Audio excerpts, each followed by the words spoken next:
Bienvenue dans cette nouvelle édition de l'Africa Tonight à la une de l'actualité. Résurgence d'attaques terroristes au Cameroun. Un double attentat suicide s'est produit ce mercredi à Maroua dans l'extrême nord, provoquant choc et émoi à travers le pays. Visite d'amitié et de travail du président burkinabé Michel Kafando en Guinée équatoriale. Objectif, raffermir les liens de coopération entre les deux États. Et puis après 48 heures, les travaux du Forum sur les changements climatiques de Libreville ont pris fin ce mercredi au Gabon. Quelles en sont les conclusions? Éléments de réponse dans ce journal. Mais avant de développer ces titres, le Kenya sur le qui-vive à quelques heures de la visite du président américain Barack Obama. Plus de 10 000 agents de police supplémentaires ont été déployés à Nairobi, la capitale, pour renforcer la sécurité. De nouvelles mesures concernant principalement les usagers de la route seront également instaurées pendant la visite du chef d'État américain. Rappelons qu'il y est attendu ce vendredi dans le cadre du sommet mondial du Global Entrepreneurship. C'est le deuxième attentat suicide en moins de 10 jours. La ville de Maroua, capitale régionale de l'extrême nord du Cameroun, a été le théâtre ce mercredi d'une attaque terroriste. Bilan 13 morts et 32 blessés. Tous les regards sont tournés vers la secte islamiste Boko Haram. Un reportage de notre correspondant au Cameroun, Narcisse Doumbé. Le Cameroun frappé à nouveau par des attaques terroristes. 10 jours après Kolofata, c'est Maroua, la capitale régionale de l'extrême nord, qui a été touchée ce mercredi par 2 attentats suicides. Les 2 kamikazes, des femmes selon les témoins, ont activé leurs charges explosives au marché central de la ville, ainsi qu'au quartier Banaré, situé à 200 mètres du marché. Bilan, 13 morts et 32 blessés. Dans un communiqué publié par le secrétaire général de la présidence de la République, le chef de l'État, Paul Biya, a condamné ce regain de violence sur le territoire camerounais. Le président de la République, son Excellence M. Paul Biya, condamne avec la plus grande fermeté ces attentats lâches et ignobles perpétrés contre des populations innocentes. Il présente ses condoléances les plus attristées aux familles des victimes et ses souhaits de prompt rétablissement aux blessés. Il les assure de ce que les mesures énergiques qu'il a prescrites et qui sont déjà en cours aboutiront inéluctablement à la mise hors d'état de nuire de ces criminels sanguinaires.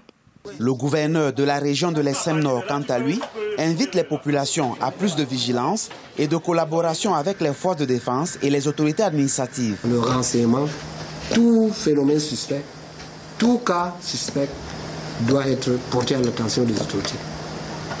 Donc, nous, les médias, nous appuyons sur vous pour relayer l'information en toute langue et pour large diffusion.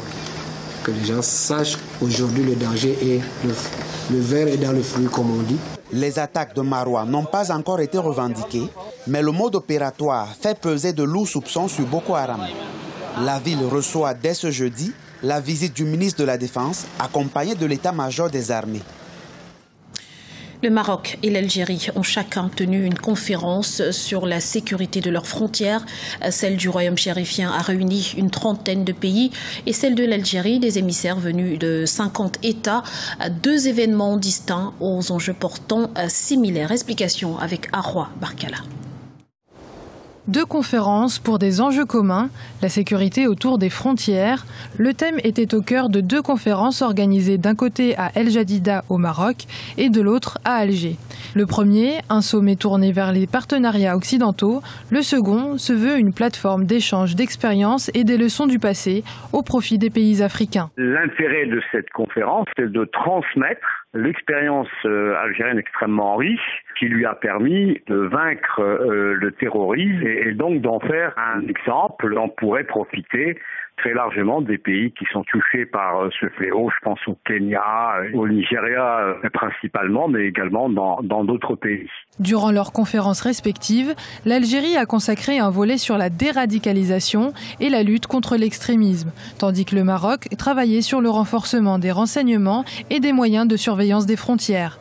Une nécessité pour les spécialistes des questions de recherche stratégique du Royaume chérifien. Cette situation dont la région souffre d'un déficit énorme et d'une carence en matière de coopération sur le plan régional. Les frontières aujourd'hui sont source de problèmes et de menaces.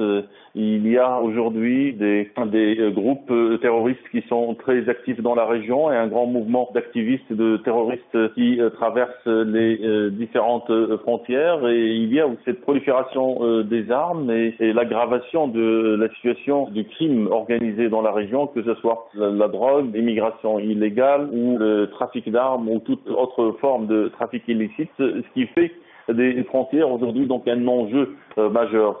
La conférence marocaine a pris fin ce mercredi 22 juillet et la conférence d'Alger ce jeudi. Aux yeux de nombreux experts, les deux pays auraient sans doute dû organiser une conférence commune qui concerne leurs frontières respectives.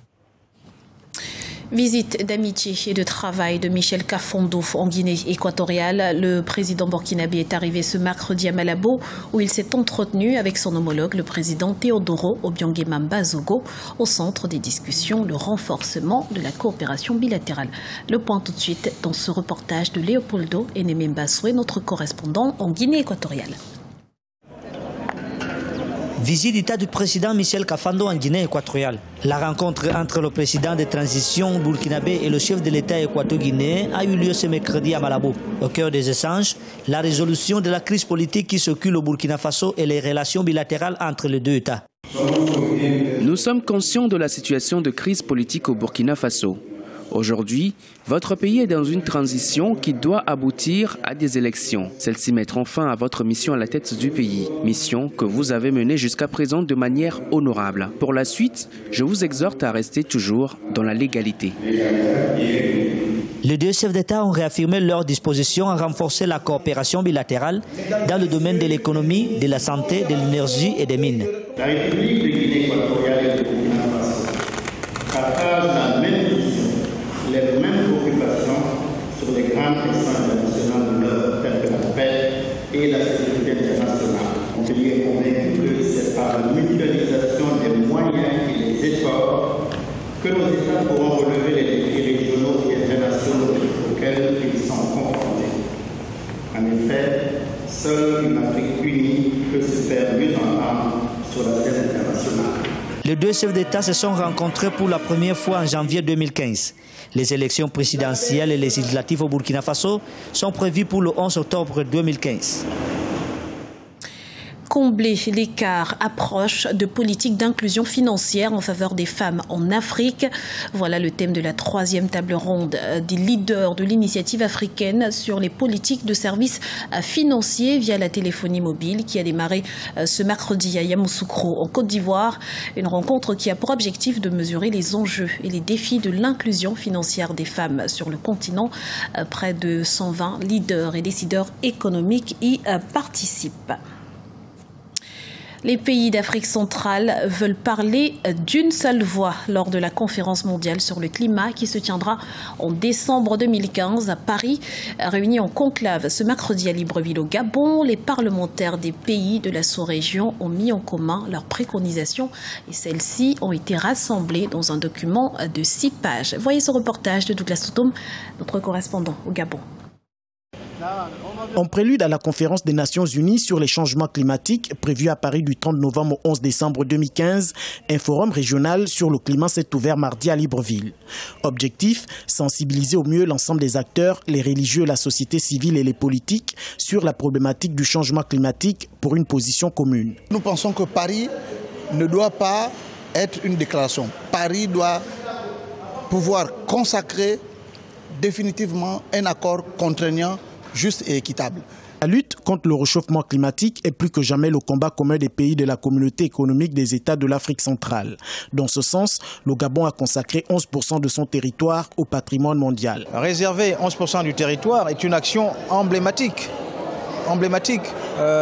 du Gabon. Ce que nous voulons simplement, c'est que le sacrifice que nous avons fait soit pris en compte et que nous soyons bien accompagnés dans les efforts que nous faisons pour préserver nos forêts, en les préservant pour le bien, pas seulement du Gabon, mais pour le bien de toute la planète. Dans la stratégie des pays de la CEAC, l'aspect juridique n'a pas été oublié. J'ai donc sollicité des parlementaires, leur implication pour que dans nos constitutions, qu'il y ait un peu plus justement d'affirmation de ces droits nouveaux, de ce droit fondamental qui est celui de vivre dans un environnement sain. Pour l'Afrique, la conférence de Paris est une opportunité historique pour la mise en place d'un cadre d'action international durable et équitable. Il devra favoriser la transition énergétique et une meilleure économie verte avec la volonté de préserver la planète afin d'assurer un avenir aux générations futures. C'était le journal de la rédaction. Nous vous remercions pour votre fidélité. Retrouvez dans un instant une nouvelle édition de l'information sur Africa 24.